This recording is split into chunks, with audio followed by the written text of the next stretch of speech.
Hello everybody, this is Dee from sCuteNCrafty, and today I have another quick, simple, but beautiful Easter-inspired craft for you today. It was actually inspired by a recent craft that I did with the cross and the word grace. Let me just show you. That right there is what has inspired this craft that we're doing today. And I wish I had thought about it at the same time that that one was made, but I didn't. My crafting comes to me sporadically. When I get a thought in my head, I have to hurry up and do it. I either do it right away or I write it down in my journal because if not, it's going to be gone. Just pure chaos in here. So, you guys, I'm bringing this craft to you and I hope you love it as much as I do or as much as I envision in my head that I do. But I just want to thank everybody for joining me today. If you like this content, please give it a big fat thumbs up. Don't forget to like, share, comment, and subscribe. That being said, let's get into this craft. Once again, Dollar Tree. Most of my crafts, my craft products will come from Dollar Tree because I'm a frugal crafter. So I have this sign that says trust your purpose, which is beautiful, but we're going to make it something else. So all I'm going to do is pop this out of the frame, just like that. And we're going to set it to the side. I've got my Waverly chalk paint and plaster. Once again, I have my Waverly Antique, which I'm just about out of, but I think I have another small bottle. I need a big bottle. And then I have my words. I'm still using my words from the Dollar Tree. And I have a paintbrush, a craft stick, some jute, my chippy brush, my tweezers, and some little twigs that I just went outside and pulled off my tree. So once again, this is that same material from the other one that is really shiny like this. It's really smooth and shiny and I don't like that. So I'm roughing it up. So let's do that. I've roughed up 3 sides already. Let's just rough up this last smooth side so that it looks like this. It looks distressed. It's really easy to rough it up. Comes off pretty nice. If you have an electric sander, that would be awesome. As you can see, I do not. I'm a new crafter. Well, not a new crafter. I've crafted forever and ever. I just recently got back into it with us being at home so much. Not that I don't work full time, you guys, because I do. I'm a registered nurse.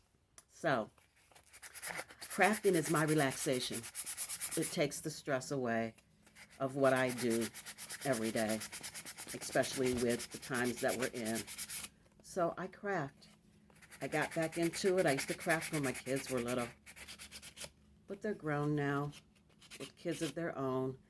And as much as I love to craft with my granddaughter, it's just not something that we are able to do right now.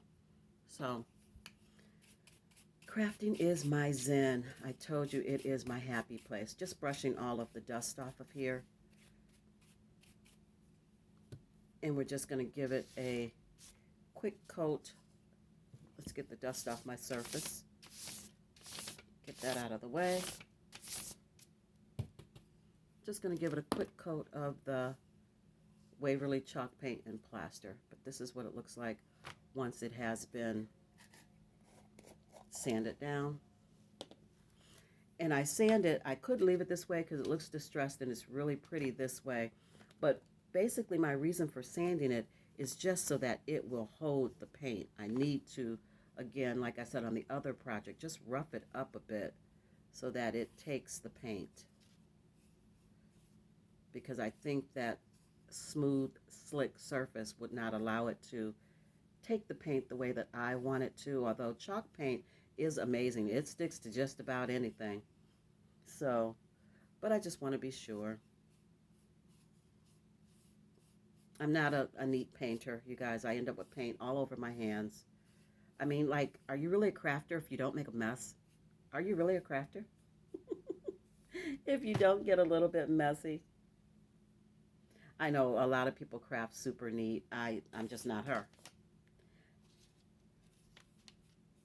Enjoy the process. Enjoy the process, however that is for you. Enjoy it. Don't try to be like somebody else, and then you don't even enjoy what you're doing because you're so focused on trying to do it the way someone else did it. Do it the way you do it and love it. I do.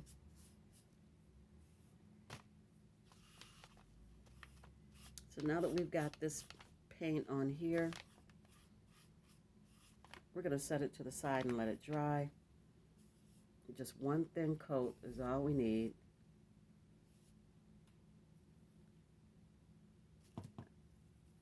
And let that dry.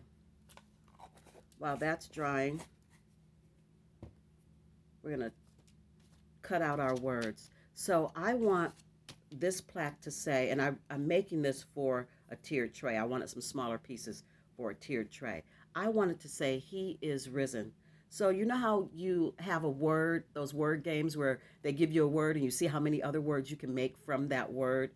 That's what I ended up having to do to get "He is risen."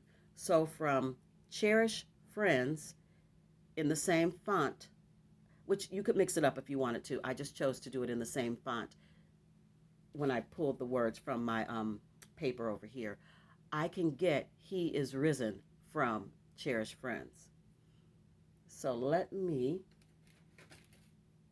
cut that out. My scissors are huge. I should get my small ones. That's okay. So I've got the H. Carefully cutting these out. Got the E.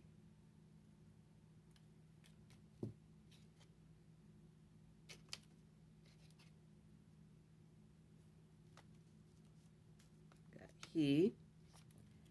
And then I have the S. Here I have the I. It's a little tedious, but so worth it. He is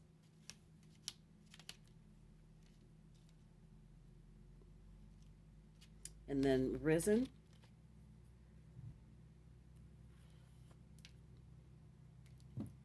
I'm going to try to save these little letters, the ones that I'm not using. I think I'll put them in a baggie. Oh, you guys, from Cherish, RIS is all in one piece. For risen, awesome. That means I don't have to cut a lot of small pieces. Look at God. Won't he do it? He is RISEN. Let me get the E from here. And the N.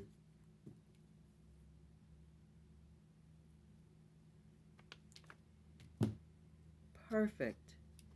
He is risen. I know it's small and upside down and you can't see it. I'm sorry.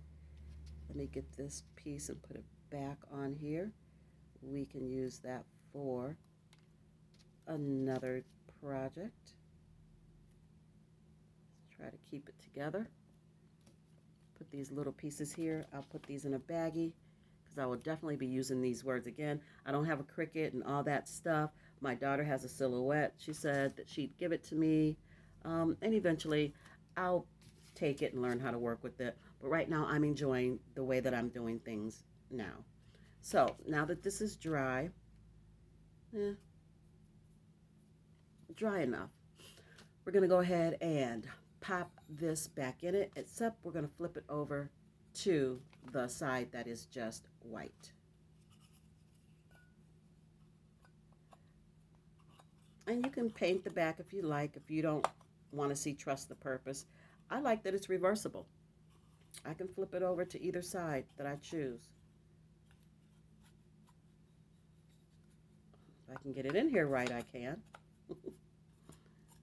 Get that glue off of there from where they had it stuck in. So I flipped it over. Here it is, and you can see a little pencil mark of a C. That is the halo that I wanted on here.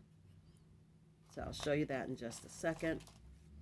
So now all you have to do is place your letters where you want them.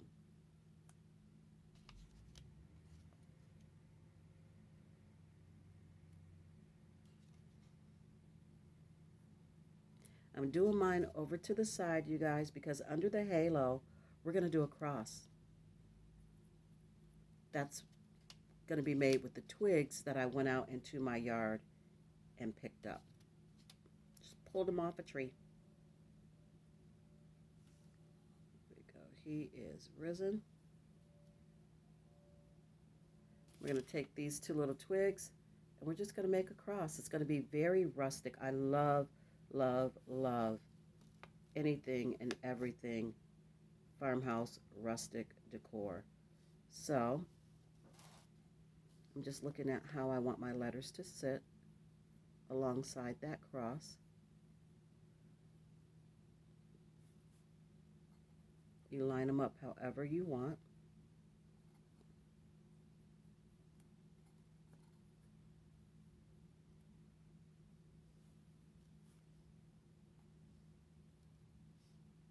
Once you get your placement, you can go ahead and rub those down. You can do them one at a time. I think that would be best so that you don't, mess them up so that they don't turn on you. So that is what that is going to look like. I'm going to go ahead and glue my twigs down with my hot glue.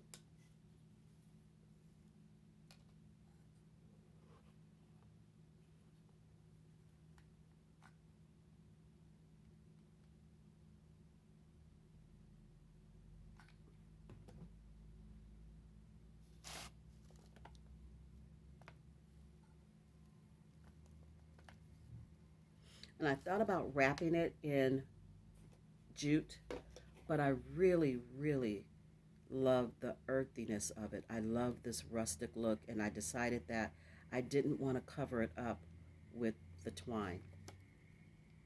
So I just left it just as is, and I really am happy with it.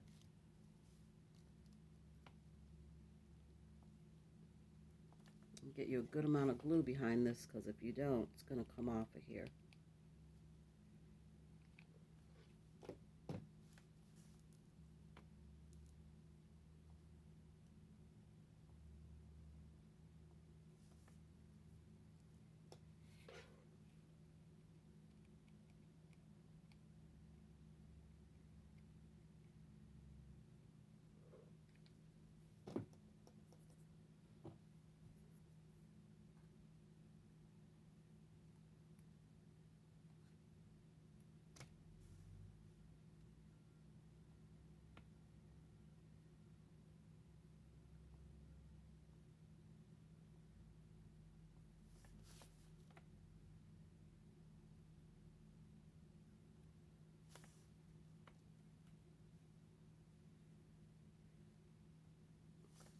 Okay, so now that that's placed, I'm going to go ahead and start placing down my letters. And I'll be back once I get them all rubbed down. So you guys, now that I have my words on here, I've got them transferred on here nicely, and I just eyeballed it. I took my black permanent marker and I just went around the pencil halo that I had already drawn here. I just went around it in my black marker. And now I'm going to just distress the sides a little bit with my antique wax. We're going to wrap some jute around the top and the bottom, and we're going to call this project done.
Just a very, very light distressing.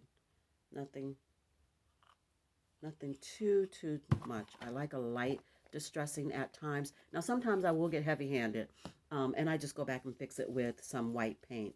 But for this project, just a little bit. I don't feel like I need it a whole lot. And I'm just going to wrap some twine around the top and the bottom, and that's going to be it. So you guys, this is it. It's the finished product. I can't even talk. I love how this came out. And I say that about all my projects that I do, all of my crafts, but this is absolutely understated beauty. He is risen and grace. I wish I had put these two together in one video, but yeah, that's not how my mind works. I thought of this one. He is risen after I did the grace. And so I just had to show you guys. I love it. It is beautiful. I thank you so much for joining me today. If you like this content, as I said before, please subscribe. Give it a big fat thumbs up and tell your friends. I have so much more that I'd love to show you. So until I see you in my next video, be blessed and craft something beautiful today. Bye, guys.